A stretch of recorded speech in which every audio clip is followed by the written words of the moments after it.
What the hell was that? What was that?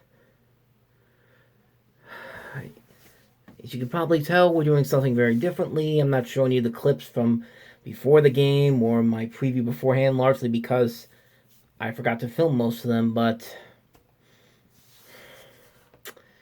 well, what do I even need to say at this point? It was bad from the beginning. It was bad for much of the game. It just, it wasn't good. It wasn't good. And when the Browns are leading 28-0 in the first quarter, there's no coming back from that. I don't care. I don't care where your head is thinking at, but it's. I'm at a loss for words. I'm at a big loss for words now from what I had to sit through tonight. And like I said, it was bad from the get-go. The bad snap right away and the Browns scoring a touchdown right away, I should have known. I should have known it was going to be bad right from the beginning, and then it just got worse and worse and worse. And then just when you thought there was that little glimmer of hope in the second half, it turns out to be another Jacksonville game. But this was even worse than that. This was one of the worst losses I've ever seen in my entire life. I mean, this team, oh my God, I can't believe how bad they were tonight. They had no excuse to lose this game. No head coach for the Browns. 4 of the other coaches were on the COVID list. 4 key players were on the COVID list. This was a banged up team, depleted on both sides of the field, and you still lose by that much. Just, I should have listened to everybody. Everyone was telling me I was crazy, thinking the Steelers were actually going to make a deep Super Bowl run, but my stupid ass believed that it to be otherwise. But I should have known, because every December, the last couple of years, they always collapse, and that always builds into the playoff run, and I think I'm more upset because this is happening on my 32nd birthday. I turned 32 today, and I thought, my stupid brain thought maybe there was a chance they could pull this off with no problems whatsoever, and then, nope, can't even do that. So that's it. Another great season wasted because of the conservative play calling, the team not playing up to par when they're supposed to, starting off really slow. Defense was terrible tonight. Offense, they had to get going quicker after the big lead the Browns had, and I don't have anything else left to say. I mean, the result speaks for itself. I'm trying to think of what else I could say about this season. I mean, what more can I say? I mean, yeah, 11-0. They started off with their best record, but then in December, I don't know what goes on in December with this team. Every December, they always fall off. They always blow big games that they need to win. Like they can't beat the Patriots when they're 13-3 and need to get a number 1 seed 4 years ago. They can't beat the Broncos. They can't beat the Chargers. They can't beat the Raiders. They can't beat the Saints the year after that. They go 8-5 against Arizona. It's after beating Arizona, and then they can't finish the last 3 games against the Bills, Jets, and Ravens. And then this year, when you think they finally have a chance to get past that hump and get the number 1 seed at 11-0, which is extremely important. The number 1 seed extremely important this year because they added the 7th team, and they can't even do that. They lose to Washington. They lose to Buffalo. They lose to the freaking Bengals without Joe Burrow.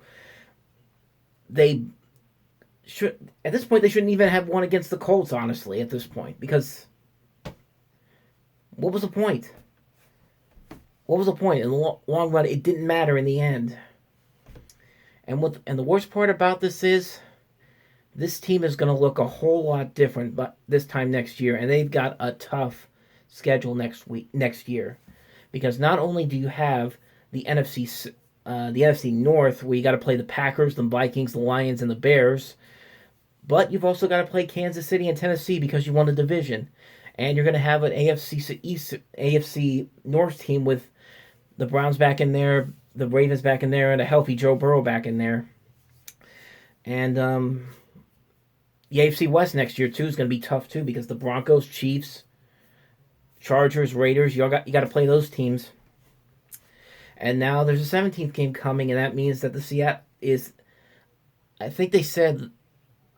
I can't remember what it was. I think they said it varies from different conferences. So I think this year next year it would be the NFC West. So you got to play the Seahawks then.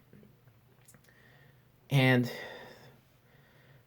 I don't know. I really don't see this team going anywhere, at least for a while now, unless major changes are made. It's got to start with everything. You got to get rid of Randy Fichtner. You got to possibly get rid of Keith Butler. You got to reorganize that coaching core there.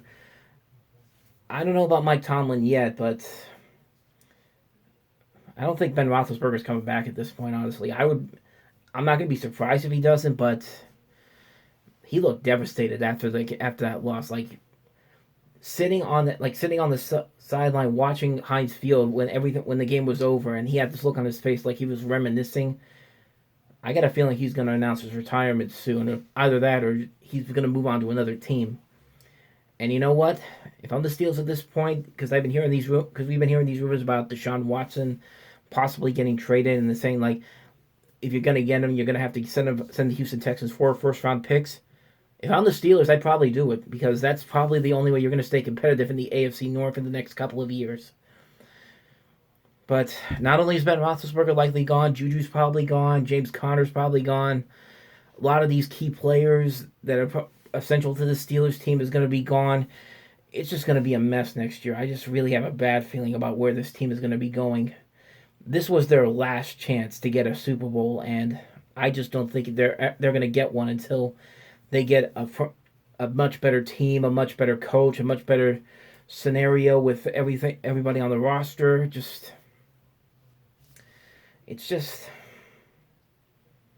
as devastated as they are. To have that big of a push, the 11-0 start, and then to fall off like that, it's just, this was the worst one.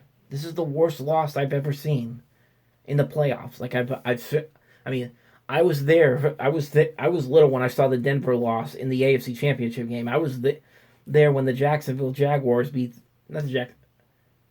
England beat them 3 times in the AFC Championship game. Actually, 2 times in the AFC Championship game when Tom Brady. I was watching when Tim Tebow threw that touchdown to Demaryius Thomas in Denver in that one year. I saw the Super Bowl loss. I saw the loss with the Ravens. I saw the loss with the New England Patriots in the AFC Championship game 5 years ago. I saw the loss to Denver. I saw the loss to Jacksonville. This was the worst one. This is the worst loss I have ever seen in a playoff game for this team. And I mean, what more do I need to say right now? It's gonna be tough for me. It's gonna be tough for me to get past this. But something you can do right now. The only thing I'm hoping for right now is I'll take anybody to win the Super Bowl right now. But if the Cleveland Browns actually win the Super Bowl this year, I might just stop watching the NFL altogether. I know people say that all the time, but quite frankly, I just can't handle it. I don't think I can handle that. And I know I'm probably over-exaggerating, but it's just no excuse for this. They should have been prepared for this game. They played this team last week, and they almost beat them. And that was with the JV, and that was with the backups. So, what more do I need to say? This was yet another downer end for what could have been a great season. And like the quarterback itself, quite frankly, I don't know if I'm going to be doing this again next year. I don't know where this team is going to be going. I don't know what's going to happen from here, but I'm just not sure about the future here. So, Thanks to those of you who've been watching this year, and I might see you again next year on this particular segment. I might not. But, as I always say, we'll see what happens.